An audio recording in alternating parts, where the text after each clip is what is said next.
Hey, what's going on, everyone? Today we're going to do something a little bit different. A few people had commented on some of my videos wondering, what my EDC looks like. And it kind of got me thinking because, depending on the time of year, what I'm doing, where I'm going, my EDC always kind of changes. And I apologize up front. This isn't going to be a forward-facing camera. I just figured it was easier for you all to see things when they were down here on my trusty cutting board. So with that, I kind of wanted to go through on a daily basis what I'm carrying. So I have like my wallet, watch, what blade I'm carrying, flashlight. We're going to talk about pry bars. I know that's a very controversial subject. Pen, keys, and then my CCW of choice. So with that, we'll jump right into it. Thanks for watching.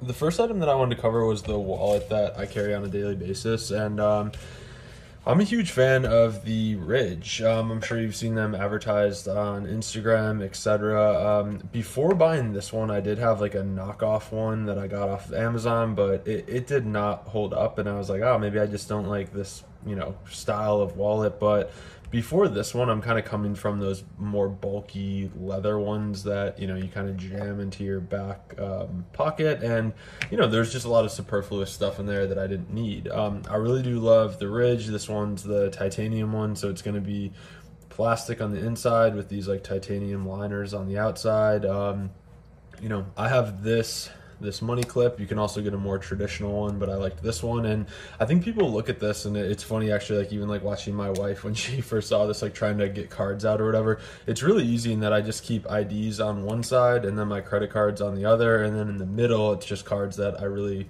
don't use very often. And so I really do like that. So you just kind of like slide this up, pull the card out, use it, whatever, put it back in. Super easy, super simple, very lightweight. Yeah, this was kind of a game changer, and it's definitely an integral part of my EDC.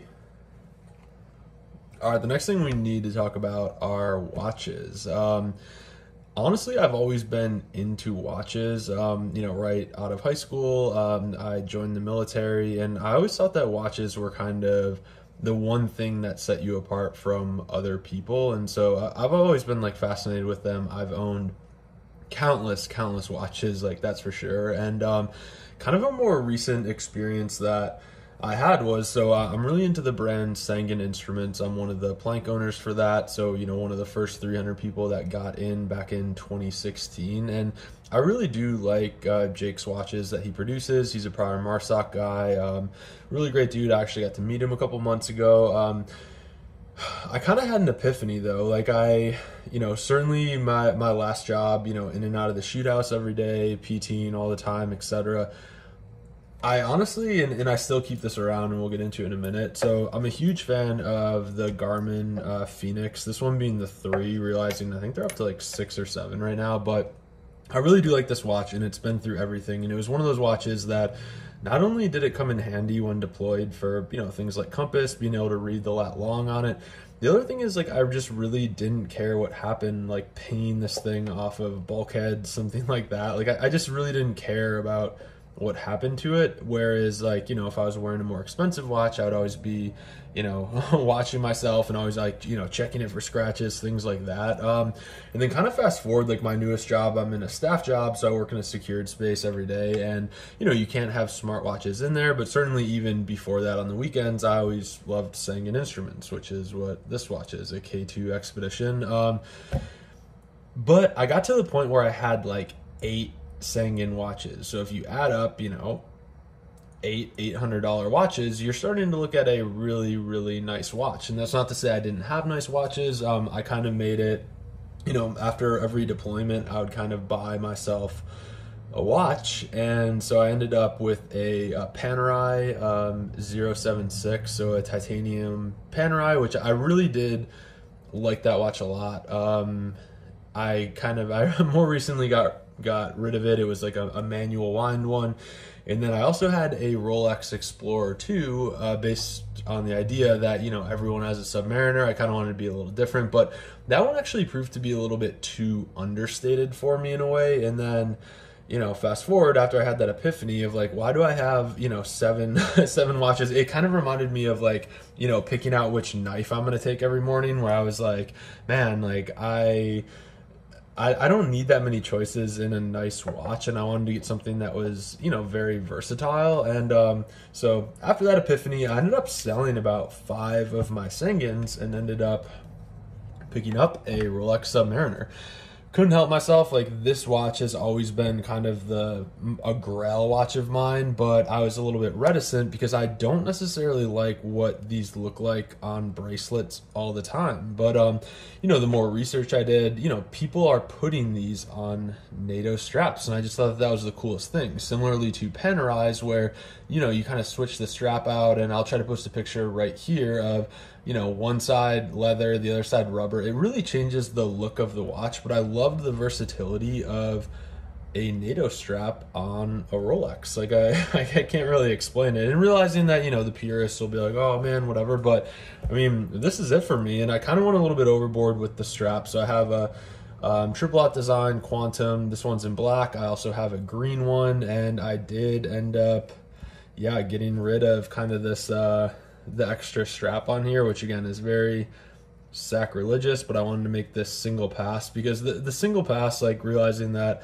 you know, the body of this is stainless, these are titanium, it just looked weird having a, you know, titanium piece right there. So, you know, I got rid of that, which again, you're at that point destroying for the most part a $275 strap. But I love this thing, and I really do. Like, I wear this thing every day. So I guess, like, if you're kind of on the fence, or you're like me where you had a ton of, and that definitely, it transcends watches, even knives, you know, like you look at them and you're like, man, I have $100 knives, I could buy my Grail knife. So I kind of came to that. I have less watches now, but, you know, this Rolex Submariner, it's from 1991, and I absolutely love it. I wear it every day. It's actually weird if I don't wear it. And the next piece of EDC gear that's kind of helped me with this, because, you know, certainly realizing people are like, oh man, like, use your stuff, Safe Queens, whatever. I found when this was on a stainless band, or even my Explorer 2, I wasn't wearing it as much because I don't usually dress up enough to warrant a stainless band. But with that, again, like, since I wear this every day, I go to the gym every morning at 5:30. What I ended up finding was, so by Prometheus Design Works, or PDW, they make this little case, which is $15. And I thought for EDC, this was really cool because I did like some rough cutouts in here or whatever. But, you know, when I'm at the gym, I can put this in my locker. You know, I'm certainly not slinging weight around with, you know, a $10,000 watch on my wrist. Like, I'm not that crazy, and I don't care. I'm not going to do it. I'm not there. But this was a really cool option. So again, if you're, you know, on the fence, you can put knives in here, whatever. It's $15, has this closed cell foam. You can kind of customize it. This is a really good pickup for people that are into EDC gear. All right, moving right along, we're going to get into blades. And certainly, since I've been reviewing knives, kind of whichever one I'm testing out at the time kind of takes precedence. But I must say, like, the knife that I've been carrying the most has been this Chris Reeve large Sebenza, so Sebenza 31. I also have a little thing coming for this. I ended up picking up a Damascus large Sebenza, and I'm actually going to be switching out the blade. So, you know, people would see that and be like, oh man, you're just doing that. That's kind of ridiculous, but I'm going to use it. I'm going to carry it every day. So this has definitely been the main carry. Like, this is the one that I reach for every time I reach for a knife, unless I am testing a knife out to review it. Other blades that I'll carry on me, so if I'm not conceal carrying a firearm, I really do love the RMJ Jack Draw. I covered this in, you know, kind of my top 3 knives, but I will scout carry this thing. It has straps on it. Love this knife, used it for, you know, food prep. It's also, you know, in a pinch, I like that it has a really small handle on it, so it's just basically all blade. It's not super scary. I think it's about a 3-inch blade on here, even under 3 actually, so it's legal pretty much everywhere. Love the RMJ Jack Draw. I think it's a great choice if you're looking for a fixed blade. I also have a ton of other fixed blades, but again, in an effort to only show what I actually use or carry, you know, you got to cover that one. The other blade that I really do like, so this is a Rexford, but this is the triple aught design version, the Rut. And this just takes like your normal utility blade, and I do find myself carrying this thing a lot. It also has a pry bar back here, then a bottle opener. I love having a utility blade, and we'll get into it a little bit, or in a little bit, why I do like a utility blade so much, but that's another one that I do carry quite frequently. The other one, so let's see, we're down to 2 more blades. On the weekends, I really find myself carrying a Leatherman. I love the idea of having needle nose pliers as well as like a pretty decent knife. I know that this does come in a leather sheath, but I actually really like carrying it in my pocket just like this. And this one my dad gave to me back in the day. I don't even think they make this one anymore, but I really do on the weekends. I love throwing that in my pocket for chores around the house, working outside, etc.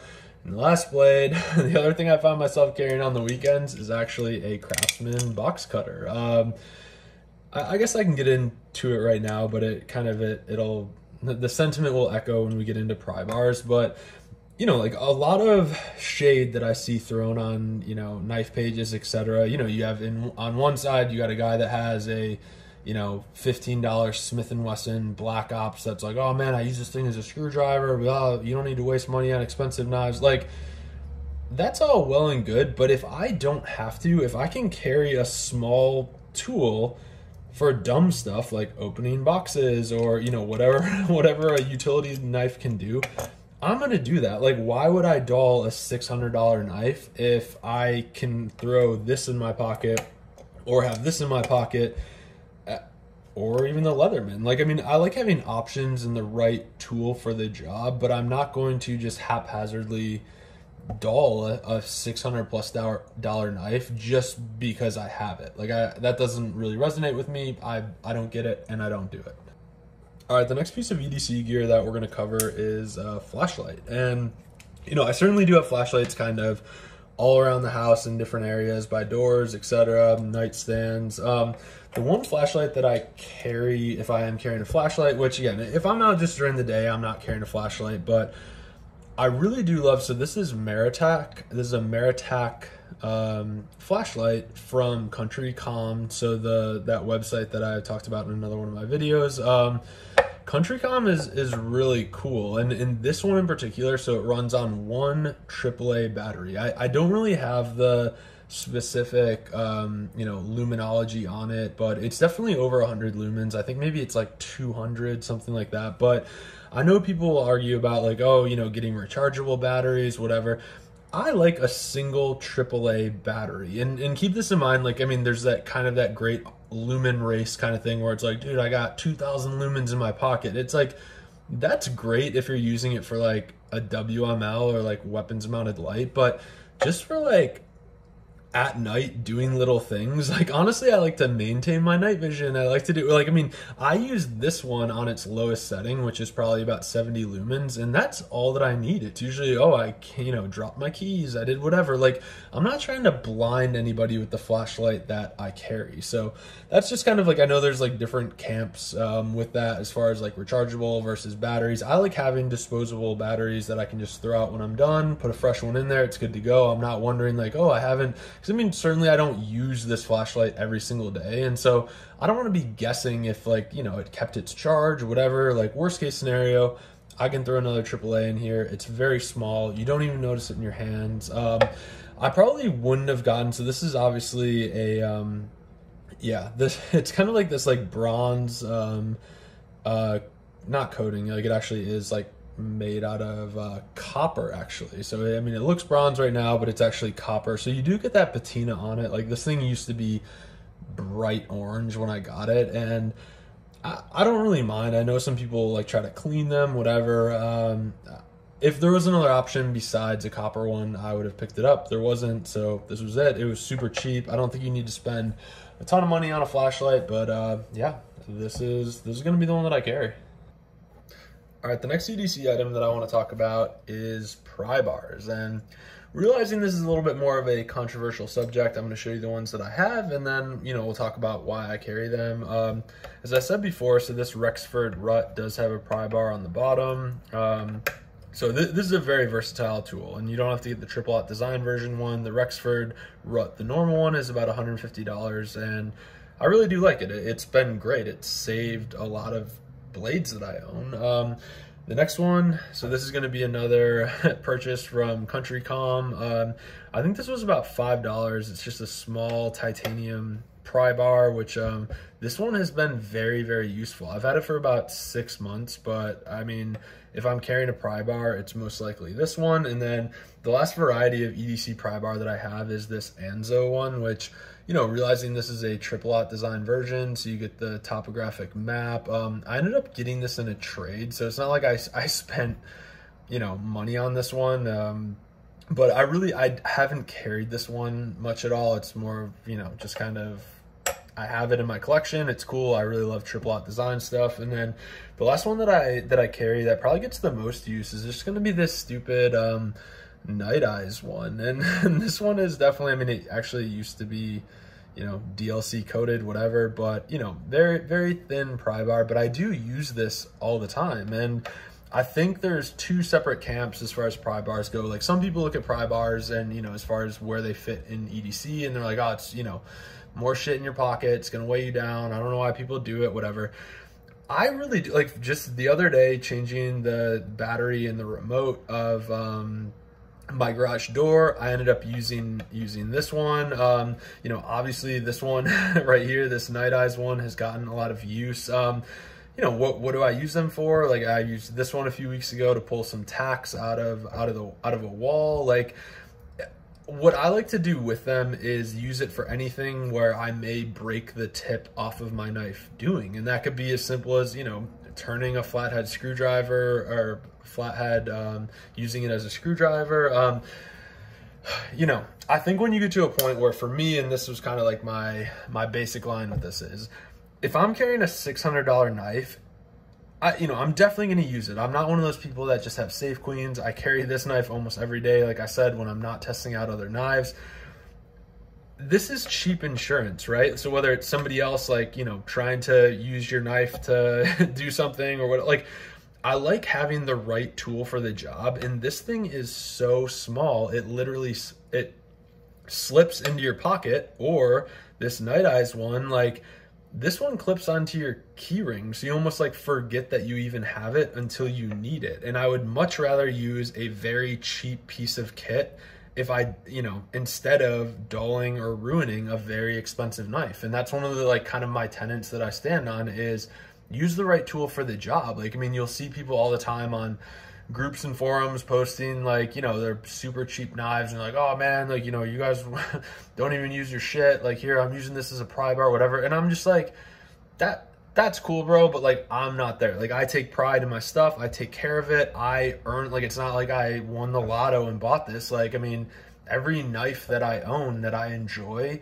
I paid for it. Nobody paid for it for me, so you don't get to dictate what I use it for. Like, Again, I use my knives and stuff all the time. I'm not trying to get on a soapbox with it, but, you know, these two right here are cheap insurance to keep the stuff away from a more expensive knife. So that's kind of my stance on pry bars. I do carry them, realizing they're not for everybody, but, you know, if you find a very small, cheap example, throw it in your kit, throw it on your keychains. You'll be pleasantly surprised at how many uses there are for it.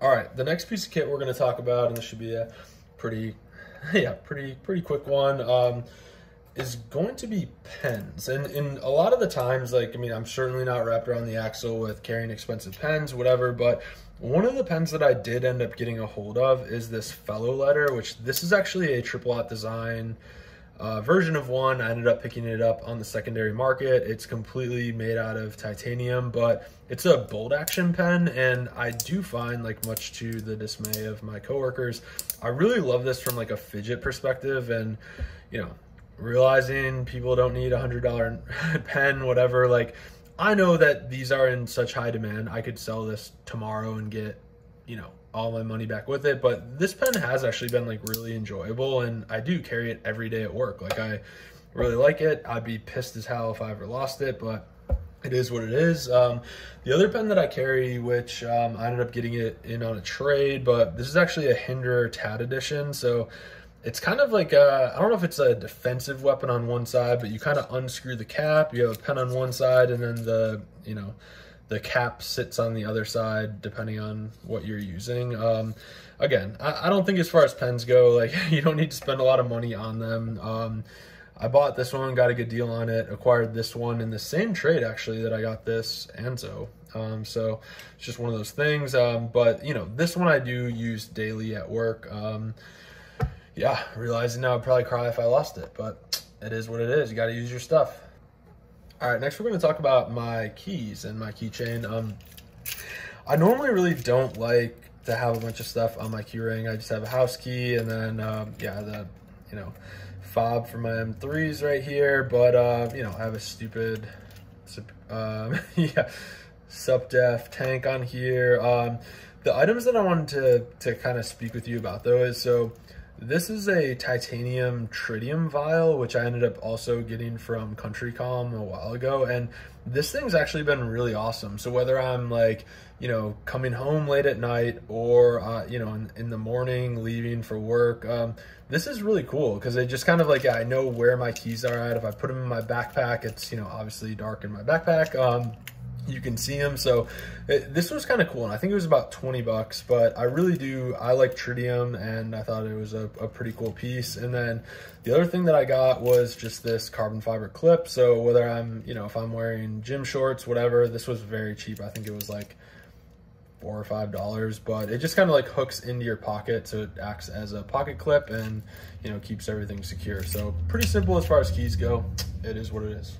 All right, the last piece of EDC gear we're going to talk about is my concealed carry weapon, which for me, let me make sure, yeah, she's clear. You got daylight in the cylinders, which again, why I love revolvers. So I carry a Smith & Wesson. This is going to be a 340 PD, but it is in 357 mag. And this is definitely my summer carry. So this has a titanium, or I'm sorry, it has a scandium frame and a titanium cylinder. So, you know, this pistol unloaded weighs 10 ounces. So, I mean, this thing, I mean, it really doesn't get much lighter than this. It is from Smith & Wesson's Performance Shop. You know, you can't shoot less than 120 grain bullet out of it. It kicks like a freaking mule, but in my experience, really, and so I will like appendix carry this, or I'll have that RMJ jack draw.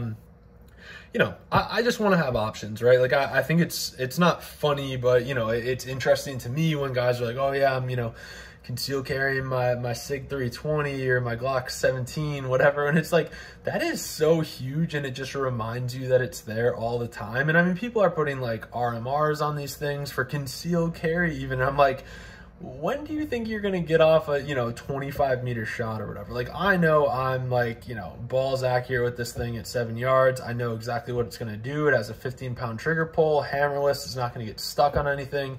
I'm appendix carrying. And so, I mean, you can shoot this thing, you know, through your shirt. You don't have to draw it all the way. Like, I really do love, you know, J-frames as far as Smith & Wesson goes. I have this leather sheath, which was actually made by a custom manufacturer out of Buffalo, New York.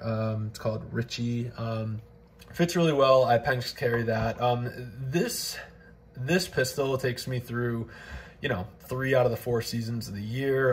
The other one, which I didn't actually end up I didn't end up grabbing it out of my gun safe, but I do also conceal carry. I'll appendix carry a Glock 19 in colder weather, just because again, but that's pretty much like the largest pistol that I will try to conceal carry. Other than that, it's just like, it's not comfortable for me, and I'm much more apt to pick up and carry a more comfortable gun. I don't like to be uncomfortable because of the, you know, concealed carry weapon that's in my pocket. So that's pretty much it for you know, what my you know, EDC items are. You know, hopefully this was informative, kind of sheds a little bit more light on where I'm coming from, what my experiences are. Have at least one more video coming up this weekend, and also want to make a plug. So my buddy Devin and I, we ended up starting that that knife Facebook group. So yeah, it's called Only Blades, so greater than $250. I'll link it in the description below, but you know, if you're into more high-end knives, you like to show off the knives you have, etc., should be a really great place. So we're just gonna kind of try to cut some of the fat that you see on the other knife groups, and we're gonna make it more of like a higher end place to buy, sell, and trade. So with that, we'll end this video. Appreciate y'all tuning in. We'll see you next time.